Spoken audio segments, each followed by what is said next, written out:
Hello, in this video I'm going to talk about how you find and remove negative memories from your mind to overcome anxiety. I made a video around a year ago where I spoke about the fight or flight response, and if you haven't seen that video, check it out, but I'll explain it briefly now. There's a thing in your head called the amygdala, and it's like a little sensor, and as you go through life, they're monitoring what's going on. And if you see something like a dangerous situation, it will fire up and it will choose a response: fight, flight, freeze or fawn. And then when the danger's over, it closes down again. People have anxiety because this sensor gets stuck open. It becomes like hypersensitive. And all the events from your life get stuck in here. So divorces, marriages, deaths, births, having children, moving house, jobs, stress, money, whatever, it all gets stuck in here and it can't close down. So you become like anxious because you just can't get your amygdala closed. So the way you get over anxiety, whether it's driving anxiety, fever, flying, whatever, doesn't matter, it's all the same thing. You just pull this out and your amygdala closes. But people quite rightly said, that's really useful, but how do you actually find the memories and how do you get them out once you found them? Well, this is part 2 in this series. There could well be a part 3, 4, 5, 6, 7 because there's a lot to talk about. But first of all, let's go over how you find the memories. You need to understand the memories that we're talking about are stored in your subconscious mind, not your conscious. This is not about sitting there and thinking, so when I was 10, I did this. When I was 9, I did this. When I was 8, I did this. We're not looking for memories like that. We are looking for subconscious memories. And you can find these by looking for memories with emotion attached to them.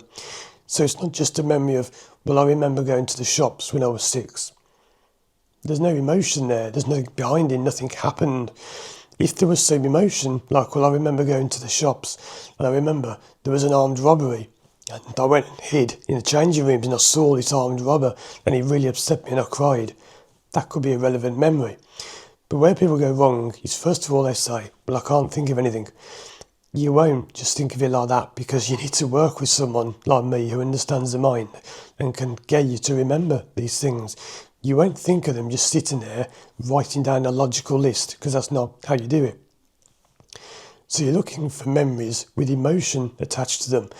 You also need to understand that you will often not realise you found a memory even when you found it, because when you say to people, think of negative things that have happened, people will say, oh, well, I've never been abused. I had a good childhood. I didn't have any problems. I had no physical abuse or whatever. That's not what we're talking about. It's any negative feelings in your life. It could be that when you were 11, you didn't get a toy you wanted for Christmas and it upset you.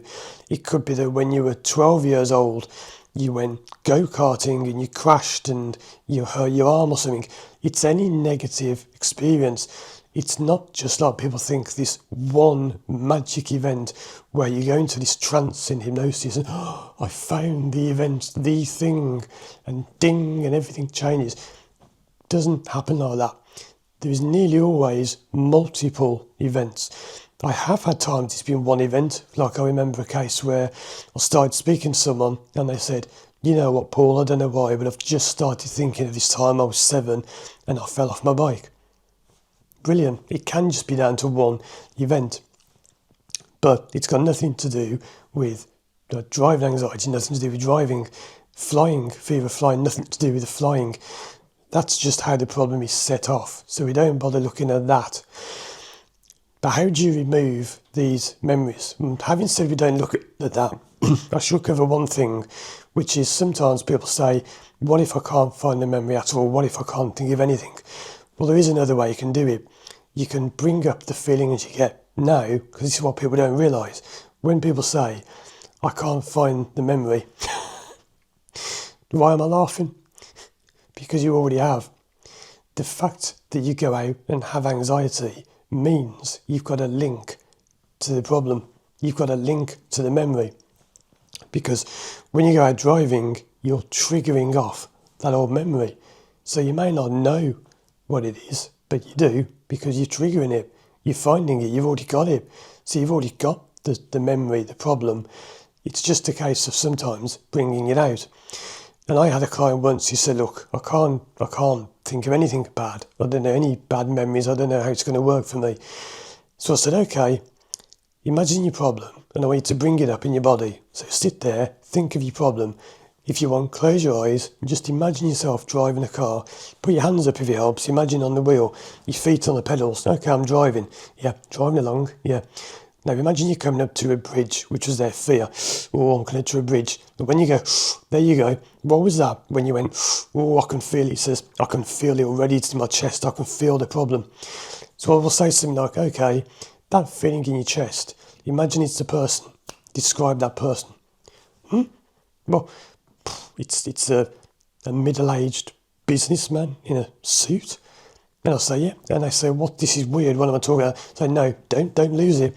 Because you see, you're going into your subconscious, and your subconscious talks to you in metaphors, colours, shapes. It doesn't do words. So you see, what we're doing there is we're bringing the problem up, and I'm getting you to imagine it in a way that your mind works with. It doesn't help to say, oh, well, I feel scared and my hands are shaking and my heart's going. Yeah, that's all logical, conscious stuff. If you imagine what the problem is like as a person, you'll be surprised what comes up. I don't use that method much, like imagine a person, but there are other ways you can do it. And the way you're doing is you're translating what your mind is saying into something you can understand and talk back to it in. So if this is getting confusing, this is why it helps to work with an expert. You see, let's say you found the problem and you've got this memory. What do you do with it? Well, let's just say that your problem was this middle-aged businessman. How does that work? We don't know, don't care, doesn't matter. For whatever reason, your mind just sees this problem as a middle-aged businessman with an umbrella. It doesn't mean it's got anything to do with a businessman. This is where people go wrong, think, well, that must mean that at some point in your life an umbrella has played a part in it. No, it doesn't. The umbrella could be nothing, right? It could be fluff. I don't waste time explaining why and how and going into all this, revealing the links. You don't need to. That's where people go wrong. You can spend years and years in therapy trying to work out all these things that you'll never work out. So let's say, okay, you're imagining a businessman for whatever reason. That's your problem. You don't want the problem, right? No, I don't want this businessman. So can you talk to this businessman? No, he's sitting there. This is my client speaking. He's sitting there. He's got his arms folded. And he's going, no, not talking about it. I'm not talking to you. So how could you get rid of that problem then? I'll say to the client, okay, think about it. How could you get rid of it? And the client says, you know what? I'm going to tie this businessman to a rocket and I'm going to fire him up into the sky and it's going to go into space and land on the moon. Now you're probably thinking, what are you talking about? What has this got to do with anything to do with driving?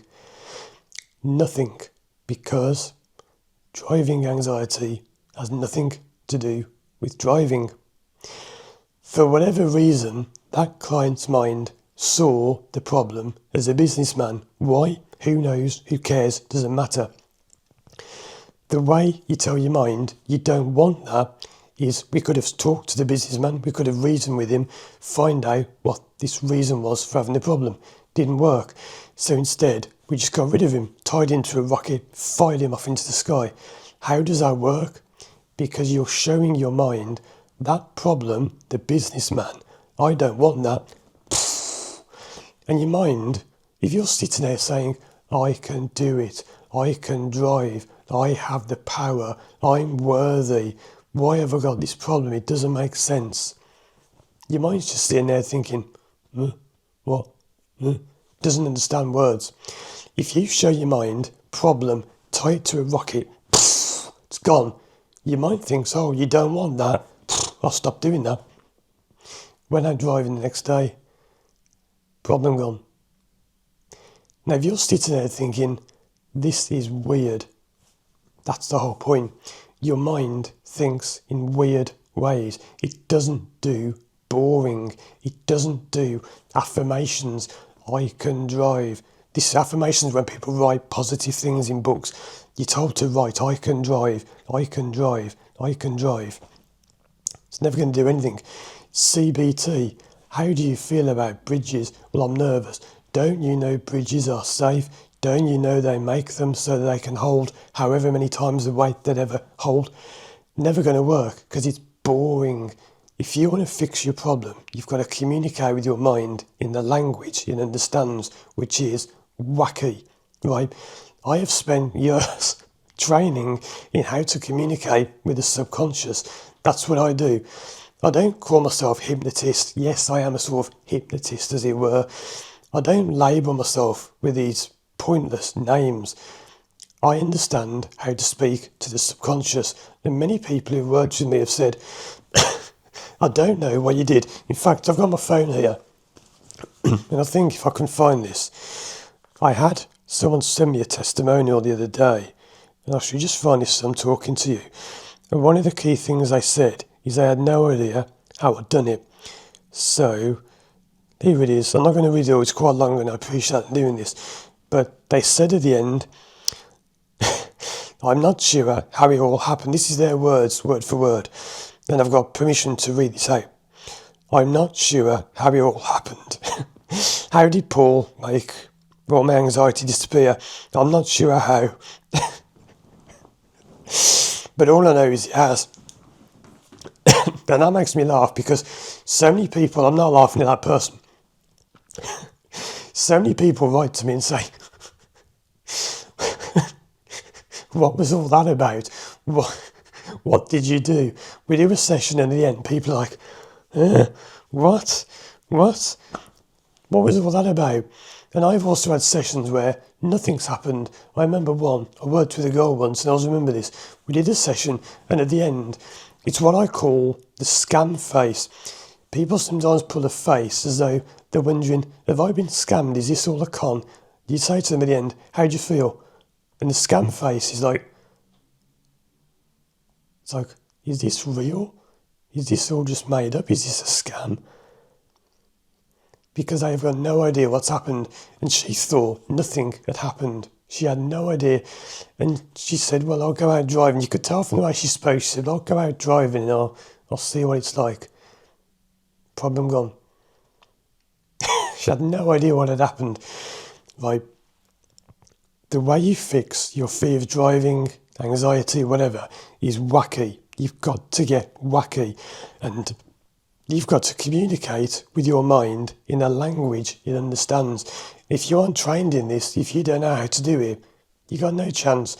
How would you know how to communicate with your mind? Let's just imagine if I don't speak German, if you said to me, you've got to go and speak to someone who only speaks German. How? And yes, you could say I'll use a translator or whatever. I am like the translator. I translate what you want and what your mind wants, and I can get you to talk to each other. But if you're trying to talk to someone in German and you don't speak German and they only speak German, how are you going to do it? It's impossible because you don't speak the same language. You have to communicate with your mind in a language it understands. And this is why so many people dismiss hypnosis and they say, oh, it's rubbish, oh, it's a scam, oh, it doesn't work, it's a con, oh, it's all rubbish. These people who do that, they're weird. Well, if you believe that, you will never fix your problem because you'll just go on forever looking for a logical, boring solution. I have to drive more. I have to take more driving lessons. Well, good luck with that because you're not even in the right part of your mind. A problem like anxiety is subconscious. You're not going to fix it with any conscious effort whatsoever. So check out these other videos on the screen and let me know any questions in the comments. I will make more in this series. If you want to work with me one-to-one online from anywhere in the world, contact me through my website, firstdrive.com. Thanks for watching, and as always, I'll see you again soon for more videos.